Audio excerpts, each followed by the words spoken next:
안녕하세요, 이스모입니다. 오늘의 이스모 뉴스 시작하도록 하겠습니다. 어저께 팀 쿡이 트위터 여기에다가 영상을 하나 올렸어요. 에어라는 영상을 하나 올렸고 거기에다가 this week 이번 주에 뭔가 온다 이런 영상을 올렸는데 이번 주가 아니라 바로 다음날 하루 지나가지고 애플 홈페이지가 갱신이 됐습니다. 많은 분들이 아마 맥북 에어일 거고 어쩌면은 아이패드 에어일 수도 있다 이렇게 예상을 했는데 짜잔, 실제로 나온 거는 아이패드 에어 그리고 일반 아이패드 이렇게 두 가지가 새로 공개가 됐습니다. 특별한 이벤트도 없이 공개한 걸 보시면 아시겠지만 크게 변경된 점은 없습니다. 아이패드 에어 같은 경우에는 M3 칩을 탑재했다. 아이패드 일반 모델 같은 경우에는 A16 칩을 탑재했다.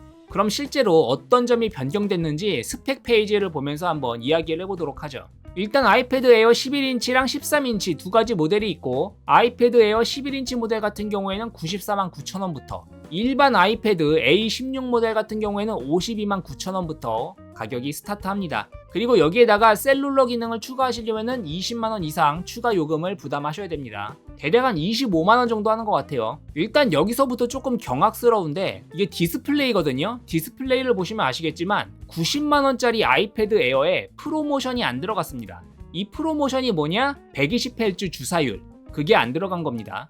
90만원짜리 태블릿에 굉장히 경악스럽고요. 일반 아이패드 모델에는 당연히 안 들어갔습니다. 근데 가장 저렴한 요 아이패드 모델만 해도 50만원이 넘거든요? 뭐 프로모션이 그렇게 대단한 기능이 아니에요. 여기 프로 써있다고 프로 모델에만 적용해주나? 이해가 안 되는데 이제는 가장 저렴한 모델까지 프로모션을 넣어줘도 이상하지 않은 시대예요. 요즘은 어떤 태블릿, 어떤 스마트폰을 써도 웬만하면 다 120Hz입니다. 애플만 이래, 애플만. 솔직히 잘 이해가 안 돼요. 이거를 애플 팬분들은 이해를 하시나? 그거 잘 모르겠어요. 특히나 90만원이나 하는 이런 아이패드 에어에조차 프로모션을 안 넣어준다는 게 개인적으로는 정말 이해가 안 가거든요. 이게 어느 정도로 심각한 거냐면은 보세요. 쿠팡에서 판매하는 샤오미 레드미 14C라는 모델이 있습니다. 이건 스마트폰이고요. 가격은 179,000원이에요.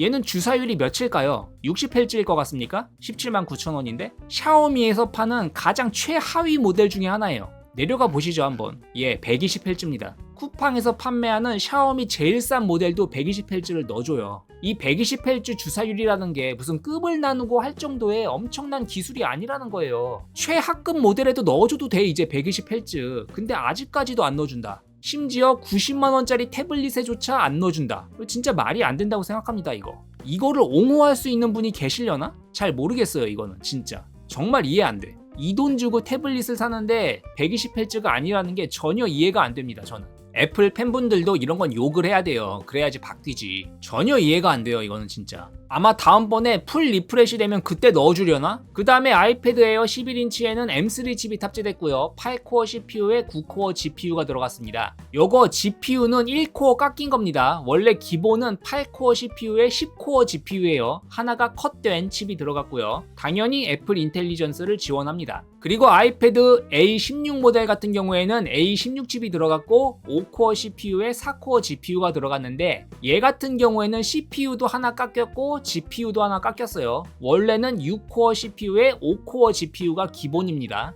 근데 하나씩 다 깎였죠. 근데 A16 칩?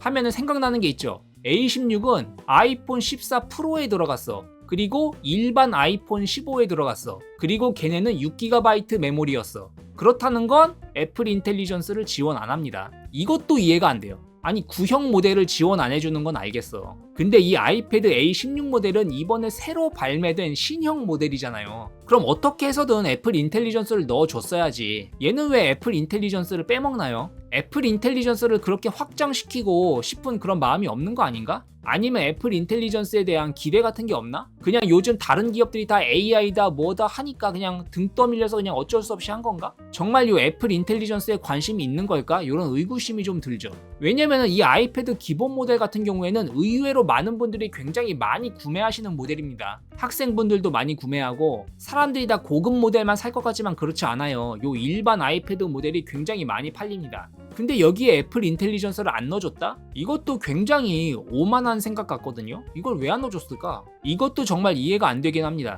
그리고 뭐 카메라 기능 이런 거 있는데 이런 건 관심 없으시죠? 태블릿의 카메라는 뭐 USB-C 커넥터 사용했다고 하고 아이패드 프로는 페이스 아이디인데 아이패드 에어 11인치랑 아이패드 A16 모델은 터치 아이디다. 저는 이것도 그렇게 좋게 보진 않거든요. 이것도 파편화야. 저는 페이스 아이디를 좋아하진 않지만 페이스 아이디를 쓸 거면 다 통일을 해주던가 아니면 다 그냥 터치 아이디를 쓰던가. 누구는 페이스 아이디, 누구는 터치 아이디. 성능의 차이가 나는 게 아니라 이런 거는 사용 경험에서 차이가 나는 거잖아요. 이런 거는 굉장히 조금 별로 안 좋은 선택이라고 보거든요. 가장 좋은 건 두 개 다 넣어주는 거죠. 안드로이드 폰은 보통 두 개가 다 되잖아요. 얼굴 인식, 지문 센서 두 개 다 들어가 있죠. 물론 안드로이드의 얼굴 인식은 페이스 아이디처럼 얼굴을 3D로 스캔해가지고 그렇게 하는 게 아니라 약간 보안면에서 좀 떨어지는 얼굴 인식이긴 하지만 그런 거라도 넣어주던가 저가형 모델에는. 그런 것도 아니고 뭐 일반 아이패드 모델은 그렇다 쳐 90만원짜리 아이패드 에어에도 안 넣어줬다? 이거는 조금 서운하고요. 그리고 요 스피커에 대해서도 할 말이 좀 있어요. 요즘은 기본이 쿼드 스피커입니다. 기본이. 뭐 아이패드 가장 저가형 모델은 별말 하지 않을게요. 근데 90만원짜리 아이패드 에어에는 그래도 쿼드 스피커는 넣어줘야죠. 그쵸? 제가 왜 자꾸 쿼드 스피커 얘기를 하냐면은 이거를 이렇게 가로로 들고 볼 때는 이렇게 있어도 되죠. 근데 세로로 볼 때도 있단 말이야. 그때는 세로로 이쪽이랑 이쪽에서 좌우로 울려주면 그게 또 좋거든요. 자꾸 다른 기기랑 비교하고 싶진 않은데 레노버 샤워신 패드 2024라고 있어요. 알리익스프레스 세일 때 구매하면 10만원에도 살 수 있고 지금 현재 그냥 구매하면 한 14만원에 구매할 수 있는 태블릿입니다.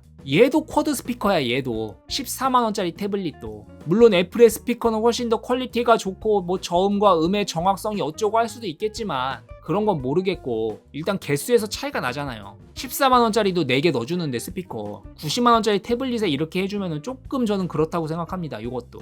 그 다음에 저장 용량이 128GB, 256GB, 512GB, 1TB. 그리고 아이패드 일반 모델도 드디어 128GB부터 스타트 이렇게 됐습니다. 그리고 쫙 내려보시면은 크기랑 무게가 나오는데 여기서 한마디 하고 싶은 게 있어요. 얘가 아이패드 에어잖아요. 얘가 아이패드 프로잖아. 근데 어떻게 아이패드 에어가 아이패드 프로보다 두께도 두껍고 무게도 무겁고 좀 재밌지 않으십니까 이거? 아이패드 에어인데 에어가 아니야. 에어라는 네이밍을 이제 떼야 돼요. 아이패드 에어. 에어가 아니야 실제로. 두께도 두껍고 무게도 무겁고 이게 어디가 에어입니까 사실. 그래서 아이패드도 네이밍을 좀 변경할 필요가 있다. 얘를 그냥 아이패드 프로, 얘는 그냥 아이패드, 얘는 아이패드 2 뭐 이런 식으로 변경을 해야 돼. 더 이상 얘는 에어가 아닙니다. 내려가 보시면 더 상세사항이 적혀 있는데 뭐 그렇게 살펴볼 거는 없고 내려가 보시면 조금 재밌는 부분이 있긴 있어요. 아이패드 에어 11인치 M3 칩에 관련된 내용이 적혀 있는데 여기는 8GB 메모리라고 쓰여져 있죠. 근데 아이패드 A16 모델에는 메모리가 기재되어 있지 않습니다.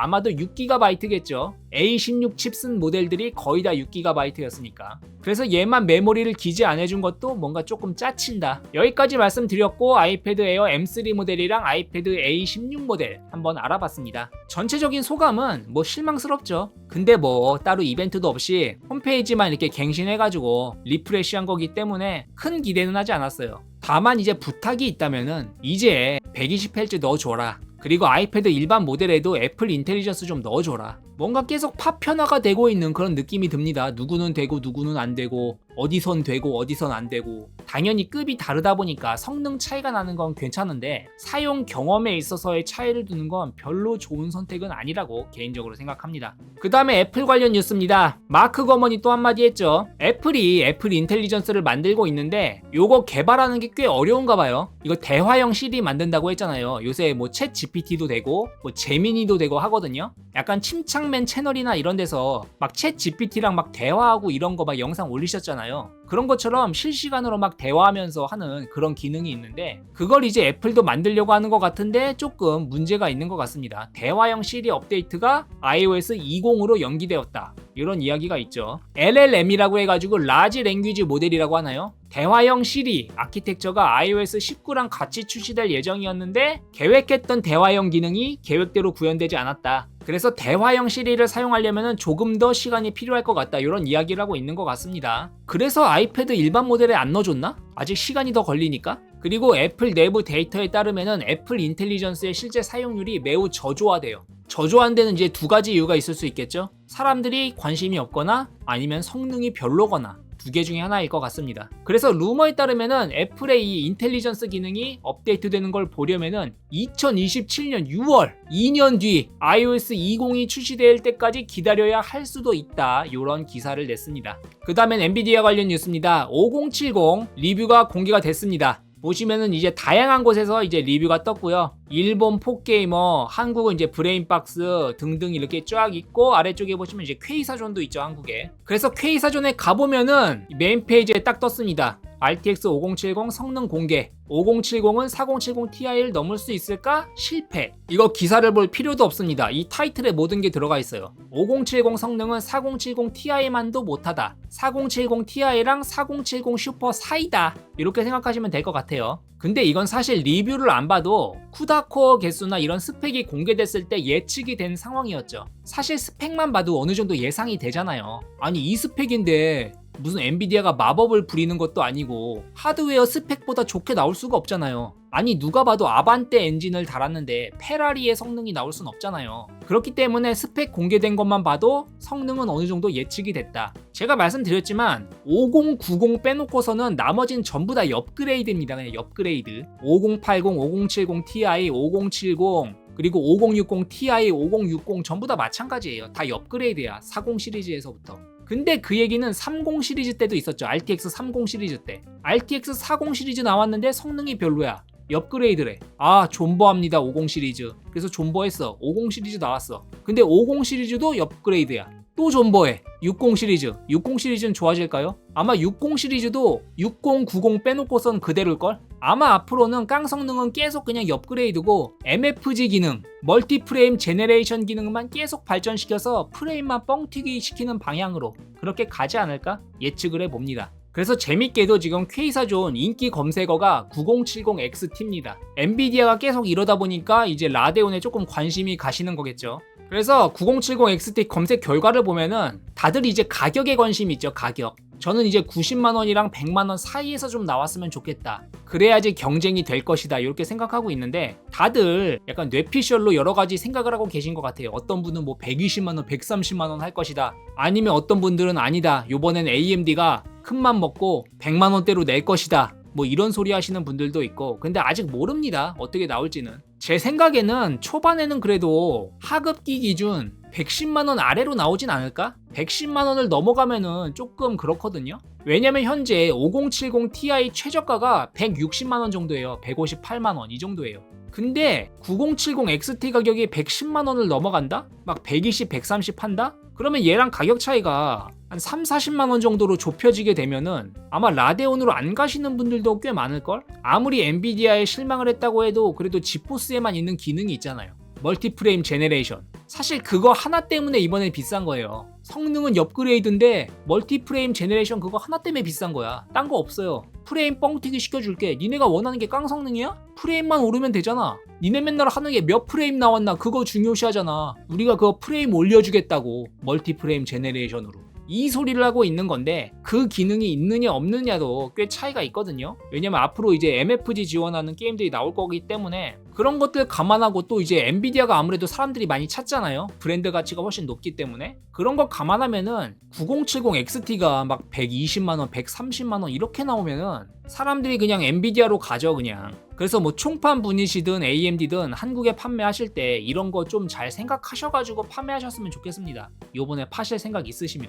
그리고 요건 제 개인적인 생각인데 웬만하면 그냥 하급기 사세요. 별 차이 안 나. 하급기랑 상급기랑 뭐 디자인 차이, 뭐 클럭 수 차이. 근데 그만큼 비싸잖아요, 그쵸? 상급기는 비싸잖아. 그럼 가성비가 떨어지잖아. 하급기 사도 별 차이 없습니다. 저도 하급기 쓰고 있습니다. 4070 하급기 쓰고 있어요. 근데 전혀 문제 없어요. 전혀. 심지어 투펜이야 투펜. 4070 투펜. 전혀 문제 없어. 소음도 별로 없어. 발열도 별로 없어. 더군다나 플라스틱 백플레이트야. 여러분들이 싫어하시는. 전혀 문제 없어요. 물론 가격 차이가 크게 안 난다면은 한 중급 요 정도까진 가셔도 되는데 너무 큰 돈 들여서 막 상급 이런 걸로 가시진 마셔라. 이게 무슨 5090도 아니고 9070 XT는 가격적으로 보면 약간 미들레인지 제품이잖아요. 거기에다가 그렇게 큰 돈 쓰는 게 그렇게 의미 없다고 봅니다. 그래서 괜히 9070 XT 무슨 130만원, 140만원짜리 하는 상급기 사지 마시고 그냥 최하급 저렴한 거 사셔가지고 쓰시다가 한번 맛 보고 그렇게 하시는 거를 개인적으로는 추천드립니다. 그 다음 뉴스입니다. RX 9000 시리즈 관련 뉴스인데 요번 RX 9000 시리즈는 UEFI 전용 시스템에 최적화되었다는 이야기가 있습니다.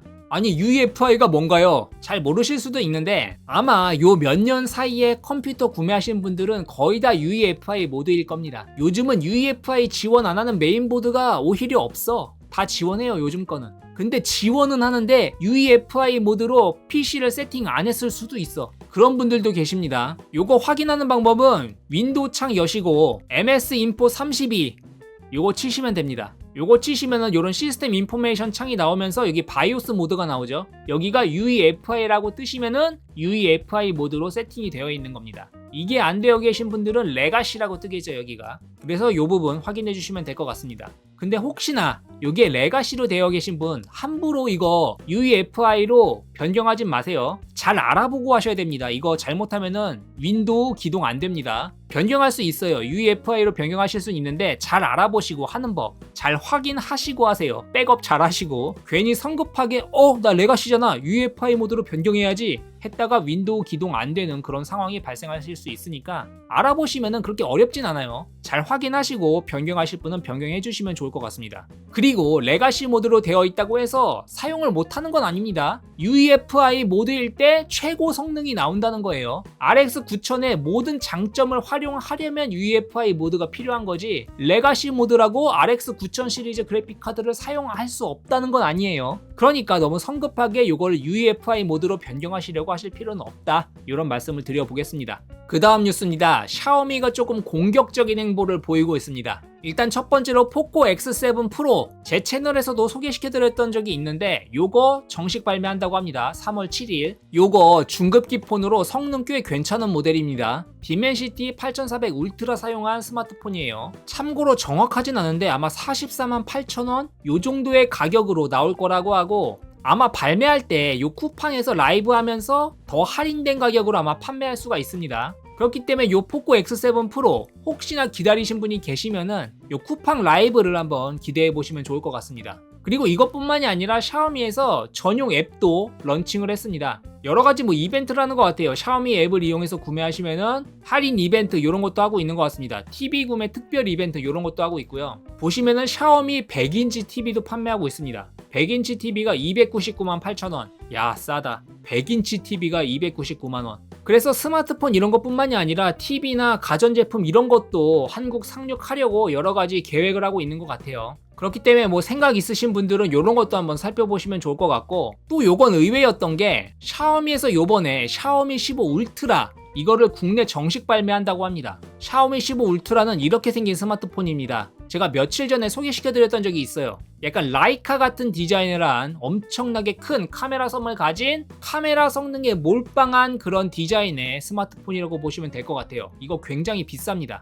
가격이 1,500유로예요. 1,500유로. 1,500유로면은 한국 원으로 230만원인 겁니다. 지금 샤오미의 230만원짜리 스마트폰을 국내 정발하겠다고 하는 거예요. 아니 근데 얘네는 왜 이렇게 극단적이지? 너무 극단적이야. 물론 좋긴 한데 요 샤오미 15 울트라 카메라 성능 굉장히 괜찮게 나왔어요. 이미 유튜브에 리뷰 영상 쫙 깔렸어요. 미리 받아보신 분들이 영상 쫙 올렸는데 성능 굉장히 좋습니다. 근데 아무리 그렇다고 해도 우리나라에서 샤오미의 230만원짜리 스마트폰이 팔리겠습니까? 팔릴 수도 있겠지 몇 대 정도는. 근데 너무 극단적이잖아. 제가 물론 이런 말을 했어요. 샤오미가 맨날 너무 저가형 모델만 들여온다. 샤오미도 조금 성능 좋은 플래그십 모델 이런 거 들여와야 된다. 이런 말을 했어요. 근데 이런 애 말고 갤럭시 S 시리즈랑 동급인데 싼 애들 있잖아요. 싼 애들. 한 6, 70만원짜리 애들 있잖아. 성능은 갤럭시 100만원 넘는 애랑 비슷한데 가격은 6, 70만원 하는 애들. 그게 뭡니까? 레드미 K80 프로 같은 거. 얘가 스냅드래곤 8 엘리트를 썼죠.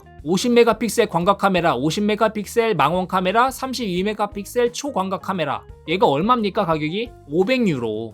500유로면 77만원이에요. 77만원. 근데 갤럭시 S25 플러스는 얼마다? 127만원. 동일한 스냅드래곤 칩셋 썼는데 50만원 싸요. 그럼 사는 사람이 있을 수도 있겠죠. 샤오미 폰을. 근데 이런 230만원짜리 스마트폰을 정발한다고 하면은 너무 시작부터 급발진하시는 게 아닌가. 좀 가성비 좋으면서 경쟁력 있는 모델부터 들여오시는 게 좋지 않을까 이렇게 생각하거든요. 물론 나쁘진 않아요. 샤오미가 이런 플래그십 스마트폰을 잘 내놓은 적이 없어가지고 이것도 기대할 만한 부분이긴 한데 그럼 엄청 싸게 내놓든가. 그렇지 못할 거 아니야. 글로벌 가격이랑 맞춰야 될 텐데 싸게는 못 들여올 거란 말이에요. 그럼 이것도 안 팔릴 거 아니야. 그러면서 하는 말이 야 한국에 플래그십 모델 팔려고 했는데 한국에서 안 팔리더라. 한국에서 중국 폰은 안 사나봐. 아니 그러니까 가성비 좋은 모델을 내달라고요. 동일한 스냅드래곤 8 엘리트를 썼는데 삼성보다 한 40만원 50만원 싼 그런 애들을 가지고 와야지 무슨 갤럭시 S25 울트라보다 비싼 이런 애를 가져와서 팔려고 하면은 얘가 샤오미인데 과연 팔릴까? 상당히 걱정됩니다 개인적으로는.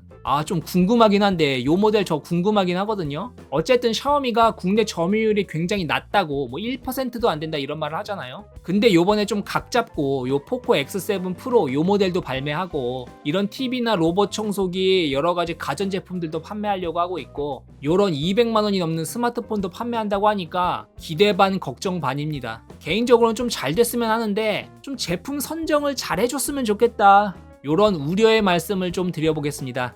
오늘의 이스모 뉴스는 여기까지였습니다. 도움이 되셨으면 유튜브 구독, 좋아요 눌러주시면 감사하겠습니다.